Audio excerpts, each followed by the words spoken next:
ଦୁଃଖ ବେଳେ ଭଉଣୀ ଘରକୁ ଯିବେ, ଶ୍ୱଶୁର ଘରକୁ ଯିବେନି। ନାଇଁ ବାକି ହେଇଯାଇଛନ୍ତି, କରଜ ହେଇଗଲେ, ବିଲବାଡି ବିକିଦେଲେ, ଧନ ଅଭାବ ହେଇଗଲା, ଚାକିରି ଚାଲିଗଲା, ଦୋକାନ ଭାଗିଗଲା, ଶ୍ୱଶୁର ଘରକୁ ଯଦି ଯିବ କେହି ରହିବେନି, ଗ୍ରିଲ ପକେଇ ଦେଇ କୁଆଡେ ପଳେଇବେ, କହିବେ ଏଇଠି ଆଇଲାଣି ମାଗିବ ଆଉ।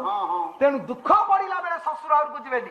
ସୁଖରେ ଅଛନ୍ତି, ଭଲ ରୋଜଗାର ଅଛି, ପିଠା 5 କିଲୋ ପାହାଡରୁ ଆଣିଲେ, ପରିବା ପତ୍ର ଧରିଲେ, ଏସି କାର ଧରି ଦୁଆରେ ପହଞ୍ଚିଲେ, ଶାଢୀକି ଦେଖିବ ସେବା କଣ, ଶାଶୁ ନାକରେ ଓଢଣା ଦେଇକି ମାଉଁସ କିଣିବା କଥା କଣ, ଶ୍ୱଶୁର ପୁଅ ସହରୀ ଭିଡି ନବା କଣ, ଶଳା ନନା କୋଉଠୁ ଆସିଲେ ବୋଲି କୁଣ୍ଢେଇ ପକେଇବା କଣ।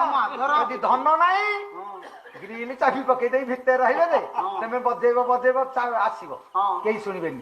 କିନ୍ତୁ ଦୁଃଖ ପଡିଲା ଆଉ ଗୋଟାଏ ଜାଗାକୁ ଯିବେ, ଭଉଣୀ ପାଖକୁ। ପଇସା ନାହିଁ ପାଖରେ, ଦିନ ମଜୁରିଆ, ସାବିତ୍ରୀ କି ଶାଢୀ ଖଣ୍ଡେ ନବାକୁ ପଇସା ନାହିଁ, ଆଖିରେ ଲୁହ, ଭଉଣୀ ଦୁଆରେ ଦିପହର ଖରାରେ ପହଞ୍ଚିଯିବେ। ଭଉଣୀ ନେଇଯିବ, ପେଟେ ଖୁଆଇ, ଥଣ୍ଡା ଖୁଆଇ, ପାନ ଦେଇ, ତମେ ଯଦି କହିବ ଝିଅ ଆଉ ଯାଉଛି ମୁଁ ତ ଆଣିପାରିଲିନି କିଛି, ଆଉ 50 କି 100 ରଖିଥା, ନା କାହିଁକି ଆଣୁଥିଲୁ କହିଦେଇ ଭାଇକି ଛାଡିଦବ। ସ୍ୱାମୀ ଅଫିସରୁ ଆସିଲା ବେଳକୁ ୟାରି ପଇସା ଗଡରେଜକୁ ନେଇ ଯୋଡେ 500 ଟଙ୍କିଆ, ଦେଖିଲ ମୋ ନନା ବ୍ୟସ୍ତ ଭିତରେ ଥିଲା ଯେ କିଛି ଆଣିନି, 1000 ଟଙ୍କା ଦେଇକି ପଳେଇ।